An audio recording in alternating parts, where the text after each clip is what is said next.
My name is Cynthia Tinsley Douglas, and I'm really excited to be with you tonight to see this wonderful, wonderful documentary.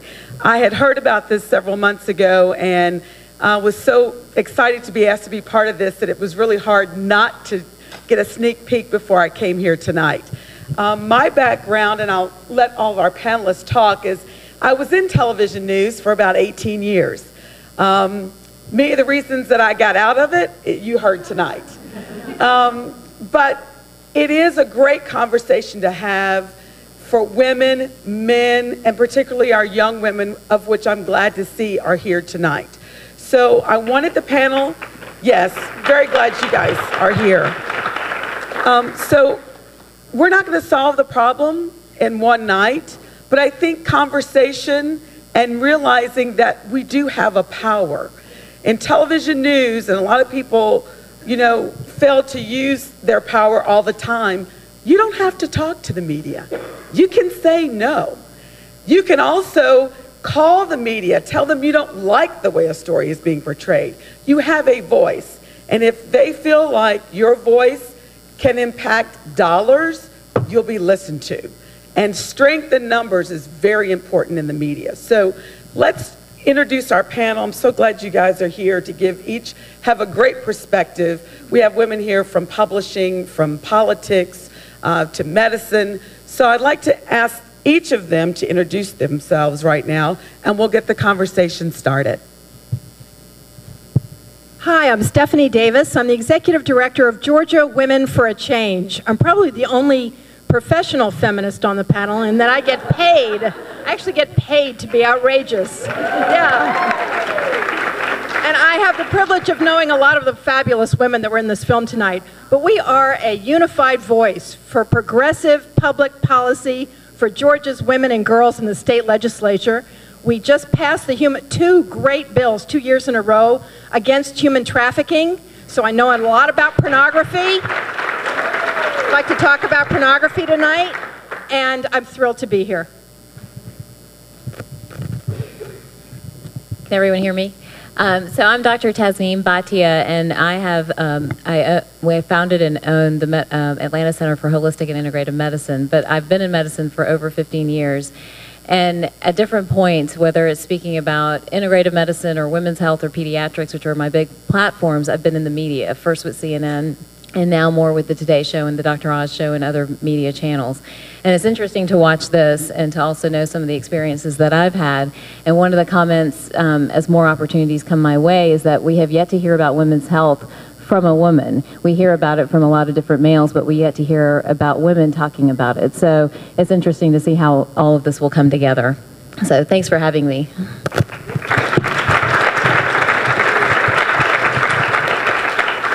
Hi there. Oops, am I on? Hello, can you hear me? Yes. Hi, my name is Sherri Adair, and I am the publisher and founder of Best Self Atlanta magazine. My background is I started a chain of aerobic fitness studios in the 80s, yay!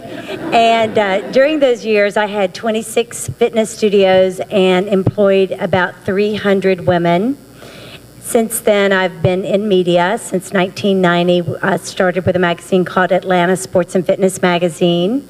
After that, Atlanta Home Improvement Magazine, and currently Best Self Atlanta, which is more than a magazine, it's a media company. We have social media, we have website marketing, email marketing, all kinds of things, but more than anything, we are really a company of women and have, many of us have worked together for about 20 years, so very much an entrepreneur who believes in the power of women.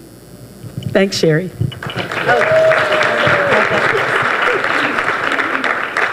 Hi, everyone. Hi, my name is Simone Bell, and I serve as State Representative for House District 58. My district is Grant Park to Gresham Park here in Atlanta. I also was elected in 2009 in a special election, and I serve as the first out black lesbian to win a state house in the country.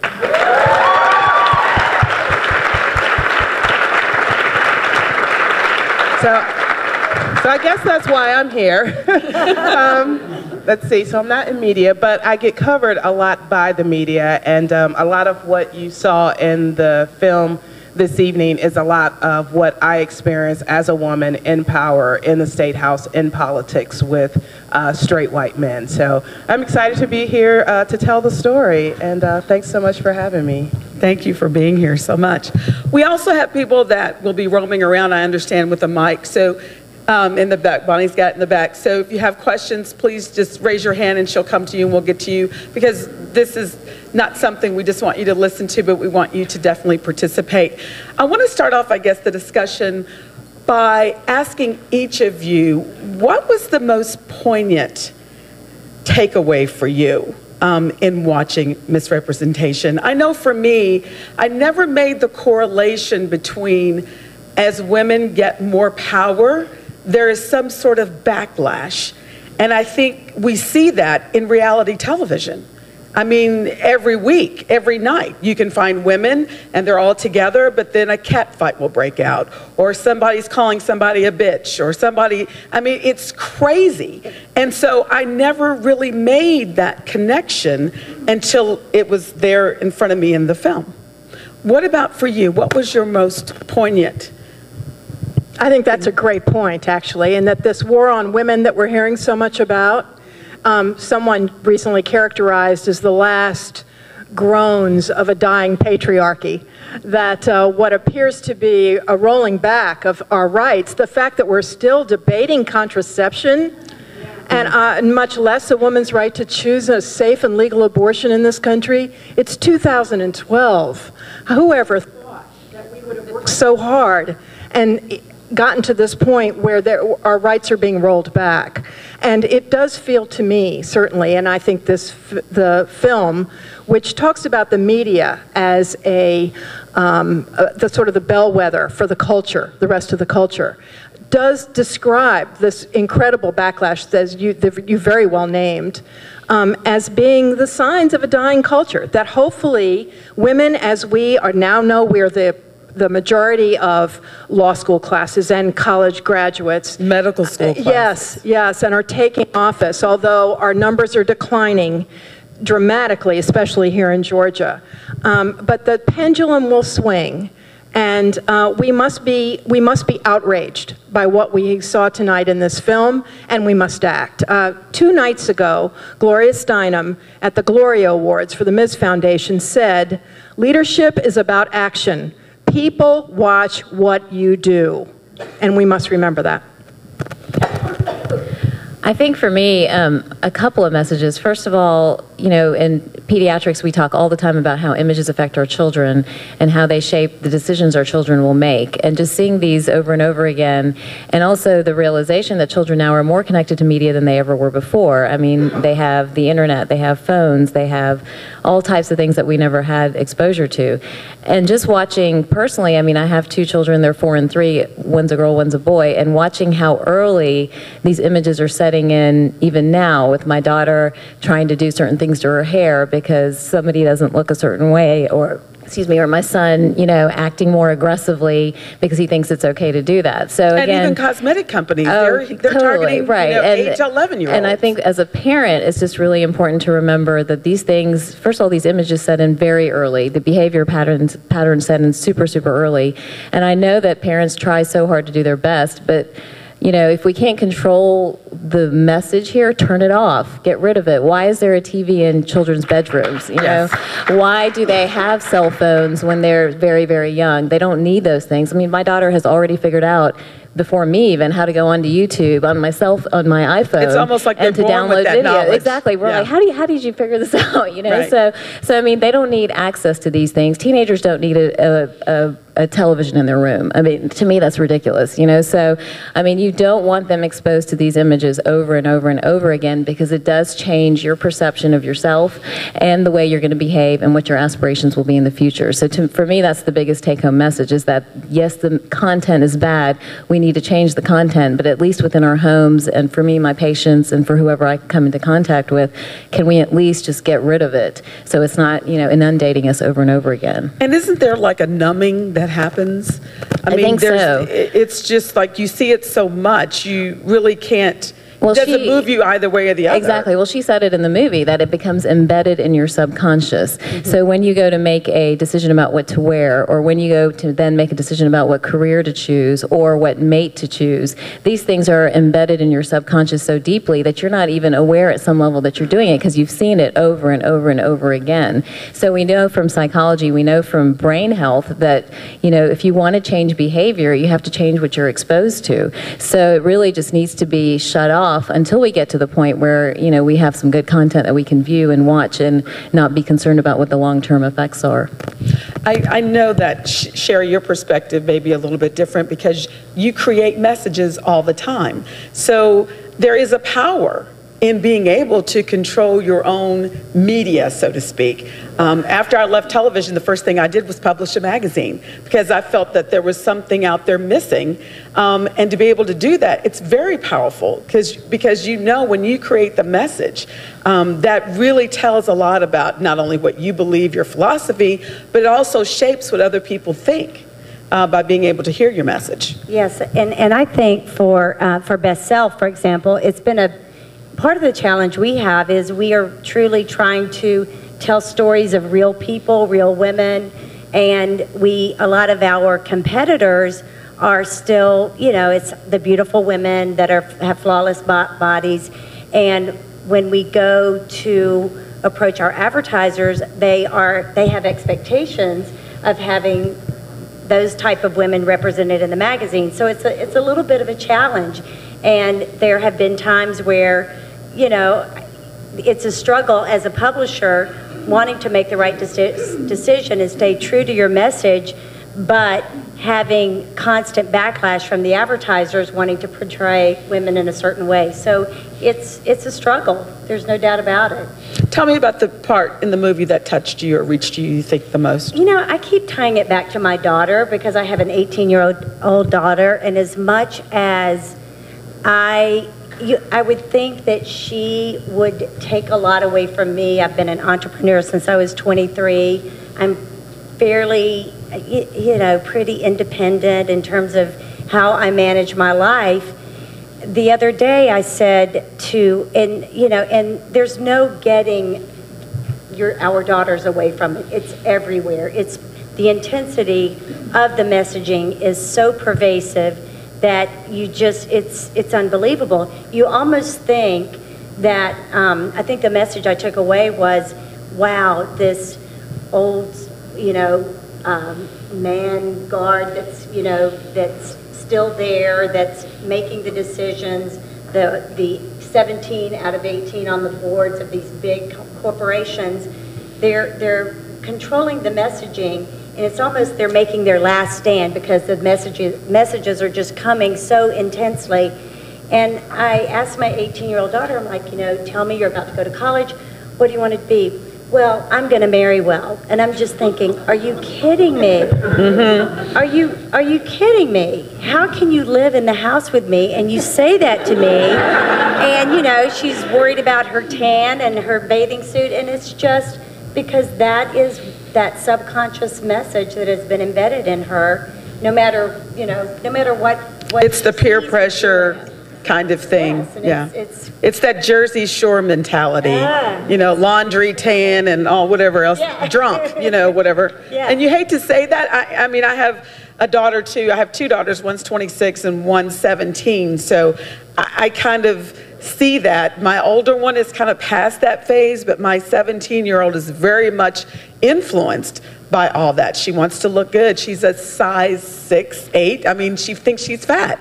And I'm wondering if I'm subliminally sending messages to her that I don't really, you know, I think a lot of things that we say to each other and about ourselves really have a greater impact than I think we've ever really realized. I agree. And I think it's, you know, there's nothing wrong with wanting to look good. I think it's human nature to want to look good, and looking good makes you feel good. It's just wanting to look good for the right reason, not because someone says that you're no good if you don't look a certain way. You want to look good because it's your choice, and that's the messaging that is, I think, feels right. So. Last but not least, tell me about the part in the film that really spoke to you the most. Well, there was so much in there, like I don't even know what part to pick out the most right now. What came back to my remembrance is that I've actually seen this film before. And my partner and I watched it. My partner, Valerie, we've been together for 23 years, and she is 6 feet tall, and people think of her as being very masculine, but actually she's much more girly than I could ever be. And we talk about something that she experiences in her job as an executive with Target, and it's the fuckability factor, and how far you can get in your workplace if men think they have a chance with you. And I see that all the time in politics, particularly at the Georgia Dome. My campaign for office was a national campaign, and so if you Google me, there are like 60 pages of first black lesbian, first black lesbian. When I came into the House, there was, particularly with the men, you know, it was kind of, I'm entering into the frat boy club at the Georgia Dome, you know, where you meet everybody's girlfriend first, and then halfway through the session, you meet the wife, and it's like, wait a minute, that's not who I met. Oh, okay, I see what's going on. So when I get there and I'm known as the lesbian, it's almost kind of like, you know, they want to pound me out like I'm one of the boys type of thing. And it's interesting because our session runs from January to April, and Stephanie will tell you, I run around. I really try to be there and supportive of everyone. So I'm running across the streets. I have bags. I wear pantsuits. I'm kind of a Hillary Clinton. But this past session, we had a special session in the summer, Georgia heat. I wear skirts when it's hot outside. When I went to session this summer, I had more men looking at my breasts, commenting on my colleagues how sexy I was, how beautiful I was, how I shouldn't wear pants, I should always wear a dress. My mom is here from Detroit, and she's working on my campaign with me. And I told her the other day I went to meet with someone who I was asking to help me in my campaign, and my campaign manager was with me. And this man, older black man, clearly in his 70s, close to 80s, all during the lunch, he looked at my breasts and he looked up at me. He looked at my breasts and he looked up at me. I didn't have on anything revealing. I sent a text to my campaign manager who's sitting right next to me in the restaurant, and I was like, if he doesn't stop looking at my breasts. And she responded, she was like, it is so obvious what he's doing. So I'm trying to have a very specific conversation with him of why I need to be reelected to the Georgia legislature, and he's checking out my boobs, which I'm already feeling a little self-conscious about because, you know, they're kind of big. So I'm like, you know, Mom and I had just gone to buy new bras, and then here he goes looking at me. So just thinking about how people diminish you, how I can be someone who ran this wonderful campaign with the help of friends, created herstory, but I'm still relegated to how I look, how I dress, and basically being patted on the head by the men that I serve with.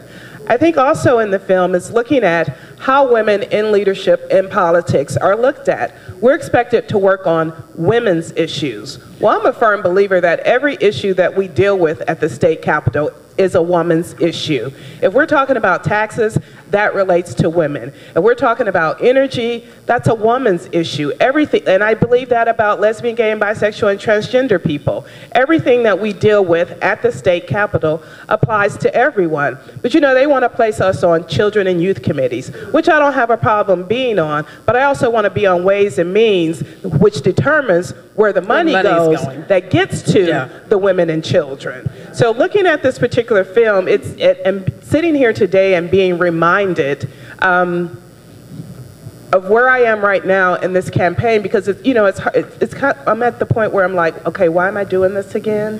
You know, because it's been like a hard week or so. But watching this movie and seeing all of that and understanding what the images are, I know why I'm doing it again. I know today, right now, why I'm going to go knock on those doors tomorrow.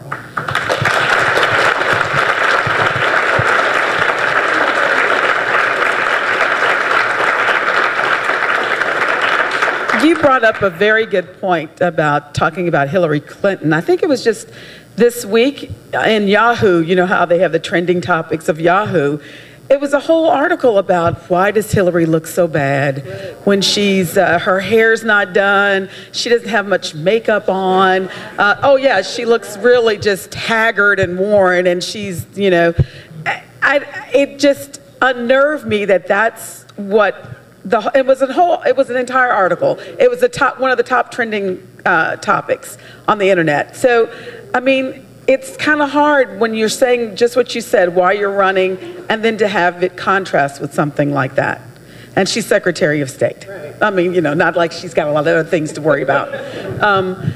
I really felt like I was transported back in time. When I was in television news, I think the news business was sort of at a crossroads. We were starting to see a lot of the sexy, when they talked about sexy news anchors and how they're dressing, I mean, that is real. People are hired, what you just said, fuckability factor, for lack of a better term. And I remember being in a news meeting, and there were female reporters there. Our general manager was a man, our news director, most of the producers were men. And so what we talked about at the table would often get vetoed at the next level. Do you guys find the same things happening where you'll get to a certain level, you'll see several women around, and then you go up to the next flight of stairs and there are none? There may be one or none. And that's where the real decisions are being made. It's still those numbers that they showed about being on boards and being in media, they are so very true that you'll see that most of the media is run by men. How do we make those, in effect, the change when we don't have people at the table? Well, we have to become a critical mass in the room. Behavioral psychology shows that it takes at least a third of any given group to be heard. So that what happens if there's one or two tokens in the room, we become marginalized. And we take on the characteristics of the men because we want to be, we want their approval. We want to be heard. We want to be accepted. So we don't stand up for each other. We'll agree with the worst. Because we're glad to be in the room. Exactly. So we have got to keep pushing for that critical mass because that will be the tipping point where our agenda gets heard, our voices get heard, and it becomes, we become invisible as genders. That no longer matters who's the woman and who's the man. We'll have a valued opinion. Yes, exactly. That's my opinion. I mean, just having had a little bit of exposure to the media, I just know it's all ratings. It's ratings war, and it's money, you know? So if you really are trying to make a difference, I think it's educating women and girls, and even the men, that we're not going to watch certain things. We're going to turn the TV off. We're not going to tolerate certain content, because if you have people continue to view a certain type of show and it's getting really good ratings, then the media machine keeps feeding that formula. You know, it's like, oh, it works, it makes money, it works, it makes money. I know that, you know, recently we played with ideas of different types of shows, you know, and just talking to different people, and it keeps coming back, well, I'm not sure this is going to be a ratings hit, or I'm not sure advertisers are going to sign on to this. So again, if you're really trying to change media, I think it's education. I think it has to start within homes. I think it has to start by, you know, really having a campaign where people will not watch certain things, because that continues to feed the machine and continues to present those negative images. Also, too, Sherri, maybe you can talk a little bit to this. I have this thing with the Kardashians. Right. You know, on the one hand, I'm thinking, you know, it's a powerful kind of thing they're doing. I mean, the mom is kind of pimping out the kids, but they're keeping it all in the family. And these girls, for lack of any talent whatsoever, are making millions of dollars. But is that the power we want? Is that what we want to see? I want, you know, our girls growing up to say, I want to be a Kardashian. I think a bigger problem that I have, bigger than the Kardashians, is the reality TV, the housewives, the... Yes. And I lump that all together, really. And all of the cat fights. I'm sorry, I have many women that I have worked with for 20 years. I love them. They are my sisters. They are my dearest friends. And to put it out there that women cannot get along and that we cannot be friends and supportive of each other is, to me, the biggest, that disturbs me most about the whole thing. The mean girl thing, that whole making that cool is just, it's the saddest thing I've ever seen. And I hope that we can teach each other, we can teach our daughters, we can teach spread the word that that is not cool. That's not even a little bit cool. And, you know, and stop watching shows like The Housewives and all the shows where the women are fighting. I can't stand it. Yeah, I agree.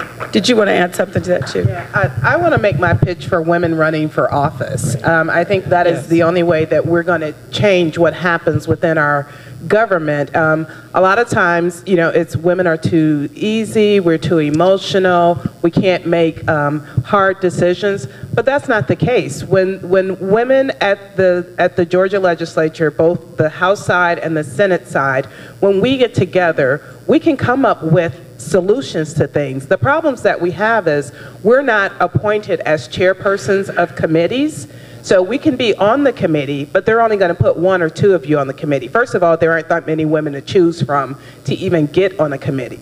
So we need to start with helping our young women understand that they can be an elected official, and we need that on every level. We need it in the school board, we need it in city council, commissioners, but we specifically need it in the state legislature here in Georgia. We have to empower our young women, our middle-aged women, and our older women, that they can do this particular work. Your knowledge is needed when it comes to writing laws about women's bodies. I think one of the most disheartening things this past session, it was a night that I just thought, I'm just gonna pick up one of these chairs and throw it towards the front of the room, is when Representative Terry England got up and compared women to animals when we were talking about what they deemed the fetal pain bill, which is actually criminalizing doctors for making medical decisions for their women patients. He got up there and told a story that once he saw horses, cows, and pigs give birth, he knew that abortion was wrong. And all I could say was, did he just compare us to livestock? And the men in the room clapped and hooted and hollered. And the women, even the Republican women, were in total disgust, but because they're in such small numbers, they couldn't even reach out and say anything. I stood up and turned my back on him, which can be something that you can be censored for. But I couldn't sit there and listen to him make that analogy. So I think we have to run for office.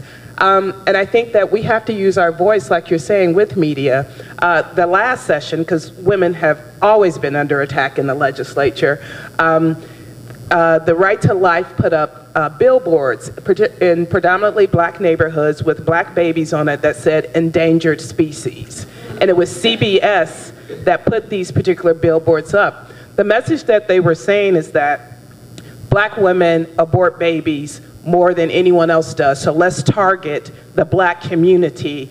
And this was their way of getting more black conservatives to come out and to join the anti-abortion ranks. Which, whatever you feel about abortion, you know, rock with it, roll with it. But to put a billboard right at a school, right at a bus stop, that has a beautiful black baby on it that says an endangered species, specifically when you look at all of the data that dispels that particular myth. Abortion clinics are not in black neighborhoods, and this is what they were trying to put forth.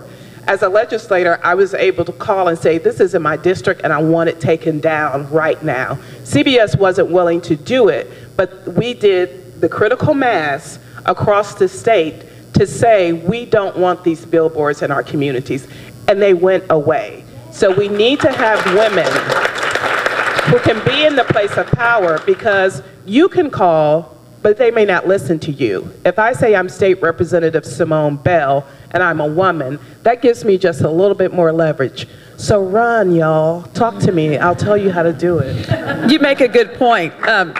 you make a very good point. Even the billboards are run by these Viacom. If you go by 75, any major interstate, read the name on the billboard, and you'll see that a lot of times they're owned by the same people that are doing the television and all these other messages. We did have a question. Yes, hi. I'm going to walk around the room. If you have questions, just raise your hand. We've got, oh, good, several. All right. I promised Heather Wright first, so. I'm just curious, because one of the things that I see is very divisive is among women actually working together. I think you said that 30% of any demographic has to basically work together to have some pull. And what I see, and I'm in a lot of women's groups, and unfortunately I'm sort of toward the more conservative side of the women's group is that we women have a tendency to become divisive on certain political issues. And that's very frustrating. You know, you mentioned abortion, and when you talked about the billboard, you said even the Republican women. You know, we're women too, and I teach self-defense classes for women, so I find women's issues incredibly important. And so one of the things that concerns me is we won't ever have that power because we're constantly arguing with each other about the issues that are important simply because we can't agree to disagree on certain things. I'm no less of a woman because I may not agree with certain things that the government pays for or doesn't pay for, and I'm not saying I do or don't. I just say, I notice that I have very conservative friends who, for instance, are Catholic, who don't find the birth control issue as something that they want to be responsive of, but their feminism is questioned over that, and that isn't right, especially in the industry that I'm in as an attorney. We work really hard, so I'd like you to address that because I think that it's a very divisive issue sometimes among women. You're absolutely right. In fact, we have a women's caucus, and unfortunately, in politics, you are either a Republican or a Democrat first, and then you are whatever else you seek to identify as. And that's how it works in the Georgia legislature. We can be friends, and a lot of us are friends, but when it comes to a vote, you take sides. And oftentimes you take sides because your party requires you to take a side. So when I said that even the Republican women in our women's caucus, we talked about in that safe space how they didn't want this bill to go forward. Like I said, regardless of what you feel about abortion, they did not want the rhetoric that was going to take place on the floor and go out into the public where women were going to be attacked. But they did not have the voice because of the party that they are in to say that. There are things on the Democratic side as well, because whenever you have a Democrat or Republican, you have different levels of it. So you have conservative Democrats, like you have progressive Republicans. You really do. And so when you're in politics, that particular identity is the first one. When we're in Women's Caucus, we work really hard to make sure that both Republicans and Democrats are in that particular caucus. The men in the House and in the Senate really push for us not to do that. They put a wedge between us. They hold women in each party. Why are you doing this? It's so complicated that I even have to be careful who I walk into the restroom with. If one of my Republican colleagues walks into the restroom, I have to think, who's going to see me walk in here with her, and what are they going to think that we're doing in there? And not in a sexual way, but in terms of, am I getting her to change her vote about something, or is she getting me collusion or whatever? It's some type of collusion. So it is a very complicated and contentious situation to do, and I hope that I did not devalue any woman, because that definitely was not my intention. But I did want to make the point that in a situation where you see Democrats and Republicans, that there are times where even Republican women who are part of the majority party don't have a voice just because they're a Republican. Listen, for all the panel, at the end of the movie they talk about sort of like mentoring, and you guys are all very accomplished in your different fields. I would love to come in here just from each of you, just a quick, like a little bit of advice that you could give to each of us. Start with your sons. Don't leave them out. I think, and it also, husbands, brothers, other men in your life, I think it's just good to have these conversations with. And also bring your sons in the conversation. They see more than you probably know and realize, whether they're in school, college, universities, in the workplace. And that's really how the cycle continues to go on. It's because nobody is challenging it, like that young man in the video said. Well, I'd like to tie the last two questions together, actually, because, you know, men win when women are divided, and they benefit from it. The film said something about women being natural enemies. And I think the media feeds that, is the machine that feeds that, and I don't believe that's true. I think as mentors, we can teach younger women to stand up for each other and not to take abuse from men, not to listen to sexist jokes, to stand up when we feel like we're being humiliated, other women are being humiliated or put down or abused, that if we stand together, and that to me is just like corny sisterhood. But it's what we've got to do in order to excel and to lift each other up. I mean, probably what I've already said, but I would say create your own subculture. You know, make sure that you stand for, first of all, personally as a standard of something that you want your children to aspire to, and that they in turn are around other people that meet those standards and those values, and that collectively as a community you can decide what content they're exposed to. I mean, you know, women are so objectified, and then we hear mothers complain about it, but then if you're a mother that is focused on getting plastic surgery or Botox or some of these things, then how can you complain about your daughter then making choices to also objectify herself? So I think you have to really stand for something yourself and then create a culture around yourself that supports that. So whether it's the school you choose or the people you hang out with, and then also deciding what the media piece of that is going to be as well, and just and again, it's turning it off, not getting access to it. You know, I know that children get access to it in all kinds of ways, but making sure that access is minimized as much as possible. Yes. And I think the other part of it is, for a lot of our kids and for a lot of adults, we don't even think to question the media.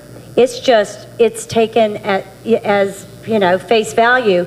And I say all the time to my daughter and to people at work, everything you read on the internet is not true. Everything you read on the internet is not true. Well, everything you see on television is not true. And so if we've got to continually send the message of question what you're seeing, what you're watching, what you're listening to, and probably the only way to really begin to make a dent in this is to use the media in a big way and create a campaign to teach media literacy so that people will begin to question what they're watching, why they're watching it, what does it mean, is it real, is it not real? Because I think that was one of the things said in the movie, just like we teach people how to read a book, people need to learn about media literacy. It's such a huge part of how we learn everything these days. So I agree with that, because perception is reality. It becomes real to you. And I think also what we do is we have to teach people how to treat us. And if someone is treating you or portraying you in a particular way, we have to stand up and say, that's not how we want to be portrayed. It's what we have to do in politics all the time as women. We have to stop the men from patting us on the head. When they talk over me, I have to talk over them. I have to demand, sir, I have the floor. Because if I don't, they will continue to talk. They will shush you. So we have to teach people, you know, how to talk to us. I was at a thing this past Saturday, and one of my colleagues shut me down. But he had his 5 minutes to speak, but he shut me down after 2 minutes. Then he sent me an email saying, oh, I'm sorry I shut you down. No, you're not. Because you've done it before, and we've already talked about this. And you did it again. And the next time you do it, I will call you out in public for doing it. So we have to teach people how to treat us as women.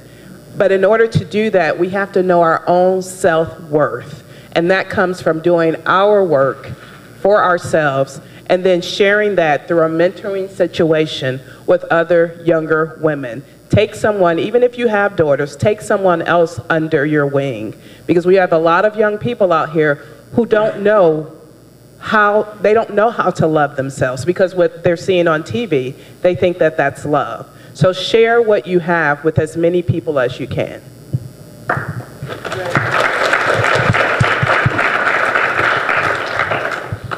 Thank you. I appreciate all the panelists being here tonight. I think what we're really talking about tonight here is advocacy. And the root of the word advocacy comes from the word voice.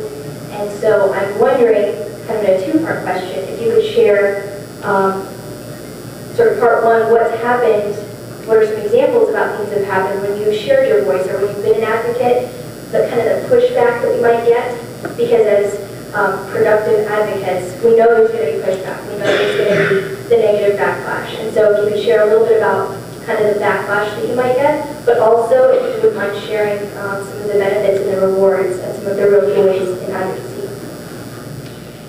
Yes. Hi, thank you for that question.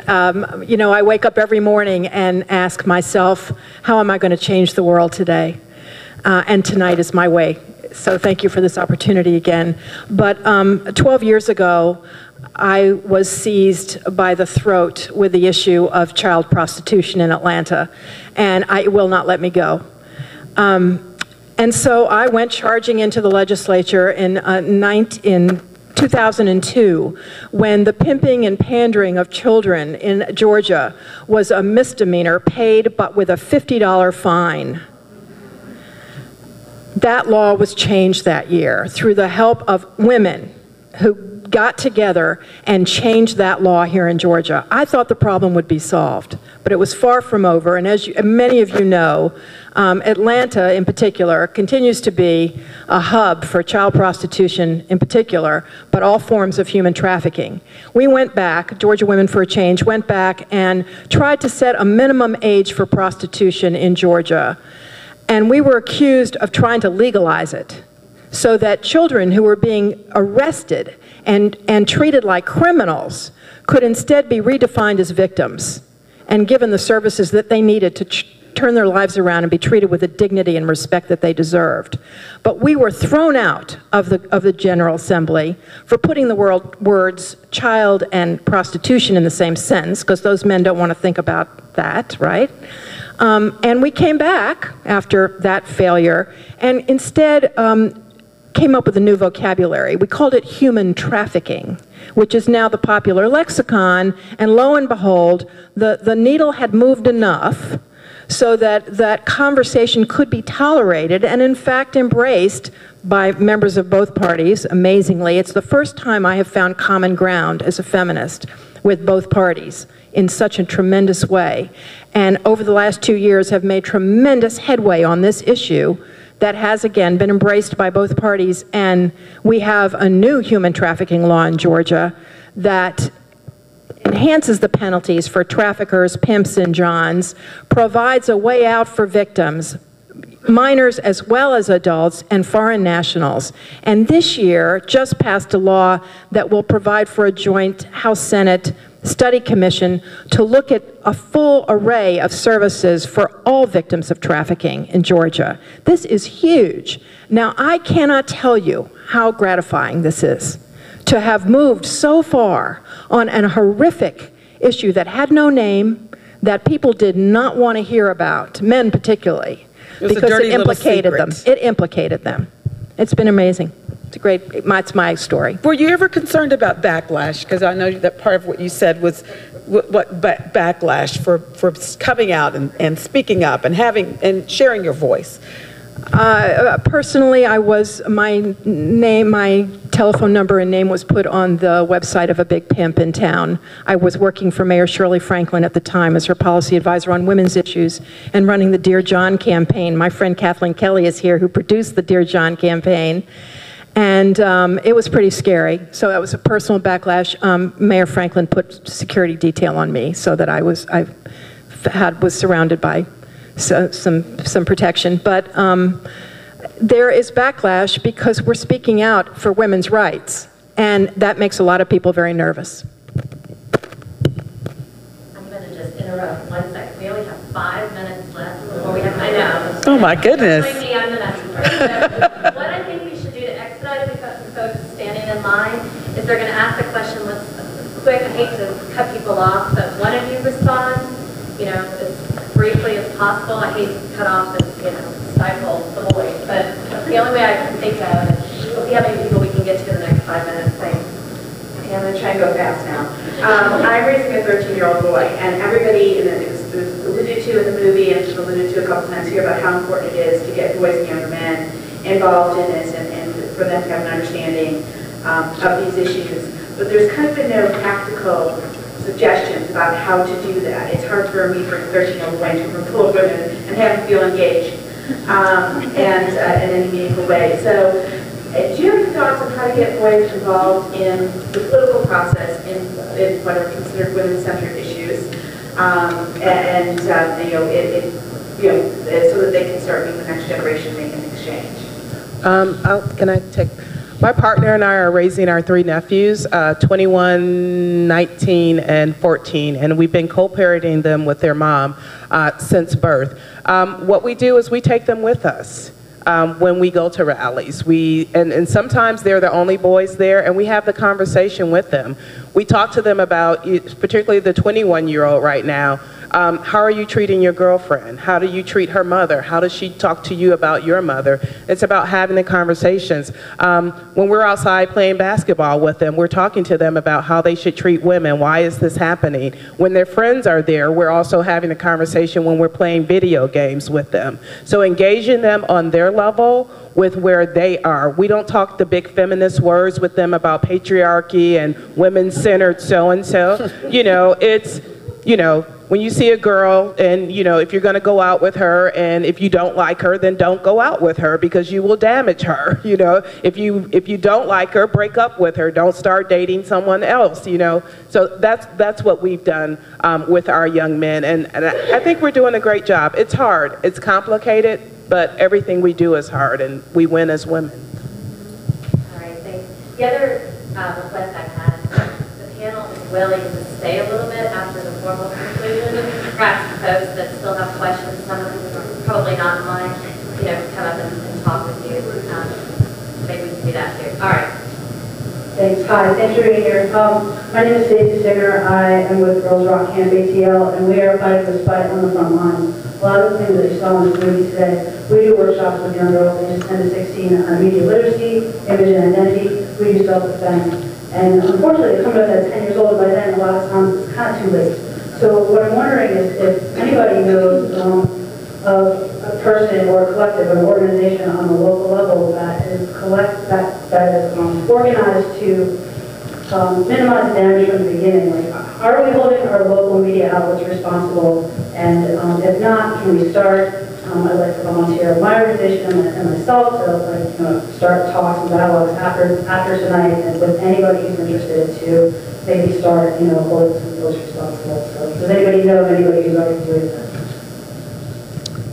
I'm really not aware of anything. You know, what I found to be very powerful, though, is petitions.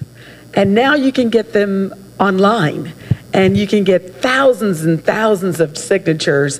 And, you know, it used to be the old-fashioned way, knocking on doors, getting people to sign, but you don't have to do that anymore. Social media has really made it easy for people of like minds to come together and really state an issue and show the kind of support that you have for it. So, and people, they listen to that. Numbers make a difference. Hello, my name is Akeem Richardson. I'm a freshman filmmaker at Howard University. I actually had a question, but I totally forgot it. Totally forgot it. So I'll just be really quick with a comment. You know, I just want to let you guys know that there are men who are on your side, and I'm a filmmaker. I'm a big film. The reason I want to make films is because I want to change the world. And I think it's beautiful that you get 200 people sitting in a theater watching what you did, and you have their undivided attention. I think that's beautiful. So I want to change the world and use film. So when I see documentaries like that, it really inspires me. And I can go to college and I see girls degrade themselves, and that even inspires men to keep doing what they're doing. So, I mean, it really kind of it overwhelms me because I see so much negativity, so much this BS, and it's kind of hard to just take that all in because I'm like 1 in a million, like that. There's so many people who are confused, and I'm like the only one there. So it's really, so I guess my question will be to how can I, where I'm at right now as a freshman in college, even though I'm going to do big things to change the world then, but right now, with the power that I have, which is not much, what can I do with what I have to make a big impact? Because I want to, but you know what I'm saying? I think being here is really a great first step, and maybe even sharing this experience with other people that you've come in contact with.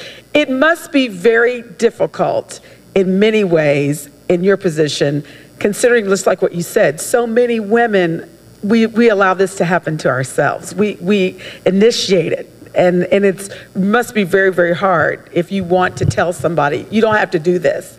You know, you're worth more than this. Any other suggestions that he could do to make a change? I would say about making good content. You know what I mean? Like, how can you create quality content to replace all the stuff that we're seeing on TV right now? I mean, that's really where I would focus. And then the follow-up is getting funding for that. Like, what is the machinery that needs to be in place and happen to get funding for the good content? Because that's the battle, even if you creatively do a good job, is to get the funding for it. So those are probably the two places to focus.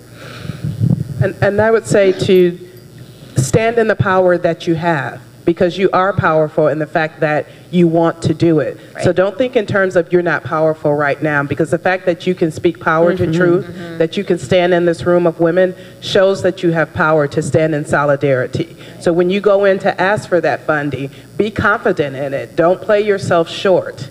You know, you got it. You're already doing it. You just need to keep going with it. And I would also encourage you to go to a website. It's called Awkward Girl. I don't know if you've heard of her. She's awesome. She's awesome. She started a whole series on the internet that's just been picked up by a major network. So it's powerful what you can do on the internet with a little camera and tell the stories, and you get it out there, people will see it. So check her out, because she's really made some big changes. I have a question that hasn't really been addressed yet about the workplace. I remember years ago, an article in the New York Times Magazine about women opting out, and it was like people with all these advanced degrees, women who took them off to raise their families and be a mom, and opted out of going to get further to the glass ceiling. And so I guess my question is, what can be done to change the attitudes of the workplace and to keep like working mothers wanting to go back to the workplace? More women blaming. We need more laws. Yeah. I mean, I think it's tough. I think to go back to work. I mean, it is. I mean, if you have to be in a certain financial position to be able to work and have a lot of support, or you have to be really financially needy to work to make those. So I think that, you know, other countries in the world have really great work-life balance. I mean, you get, I think, what is it, a year in Australia after having a child of maternity leave. I mean, the laws need to change to support women working. Otherwise, as a mother, I mean, I make those decisions all the time. Does my work justify me leaving my kids as much as I leave them? You know what I mean? So, I mean, I think the laws have to be in place. I'm in a good position to control things, but most women can't. And so the laws in a corporation and a government, they have to be in place that allow women to leave, have children, have those children stabilized, and come back in some form or fashion where they can still have their roles as mothers and wives respected. I mean, that's the problem is we don't respect those roles, so it's one or the other. You either are the career woman or you're the mom, and there's not an in-between. Whereas, you know, there is an in-between, and I think society needs to have laws that reflect that. So, I mean, you just have to have the right government in place, you know. So And public policy, because here in Georgia, it's a challenge to pass a law that benefits women because there are so few of us in the State House. So you also have to go to your corporations and to your businesses, and from the inside get them to change their particular policies, because a corporation can give you extended leave without there being a law. We don't have to do everything, and law is long term. As Stephanie talked about, 2002 to 2012, this is long-term work. It's very rare that a law will be passed in one session. So sometimes we do it by law, and sometimes we do it by public policy. So that's why we need women on the boards and CEO positions who can come in and say, this is what our company is going to do. We're going to give you longer leave. We're going to allow you time to go to PTA meetings. So either a law or a public policy. Yeah, please join us at Georgia Women for a Change, gwomen.org. We're sponsoring the Family Care Act here in Georgia, which will allow employees who are already getting paid sick leave to be able to take it for their families. It's amazing the numbers of employees in Georgia who get paid sick leave for themselves, but can't take it when their child is sick and needs to get picked up from school, or their spouse or their parent. So please support the Family Care Act. That through Georgia Women for a Change. Okay, this is the last question. And we're going to make a couple of quick announcements, and then hopefully the panel can stay for the rest of you to talk with us if you'd like. All right, thank you all for everything that I shared. I kept hearing, teach and mentor and things like that, and I was actually recruited to do the Teach for America organization in last 2007. And one of the things that I noticed in my experience was that a lot of parents were my age or a little bit older. So when we talk about, educating and teaching and a lot of, the things that you shared as far as what you do in your household, I think a lot of it comes from the fact that teens or kids are raising each other at this point.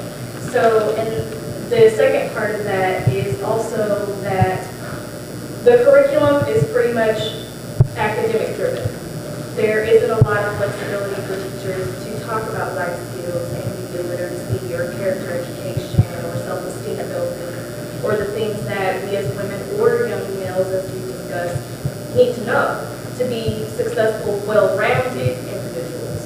And so my question is, what are your recommendations as far as teaching not only the kids, because we talked a lot about that, but also some of the young parents that are out there? Do you have any thoughts? Yeah, in part of my current district, there's a great program, and it's called Generation Graduation. And there is a funder through Emory who is putting $5 million into the Kirkwood-Edgewood community, which is this same type of community where you have younger women who have given birth, single moms, and so it's hard for them to help their children do homework when they themselves didn't finish their education. And so I think it's community-based. I think we often look to the government, we often look to the higher bureaucracies to do it, but you can take 5 kids, you can take 5 of your friends, and pick up 5 kids in the neighborhood and sit down and do homework with them, and then try to engage their parents. And that's what this particular program is trying to do. It's working with the kids to get them graduated, and then it's also working with their parents to help them be computer literate, to do job training programs, to teach them how to do resumes, to teach them how to dress for success.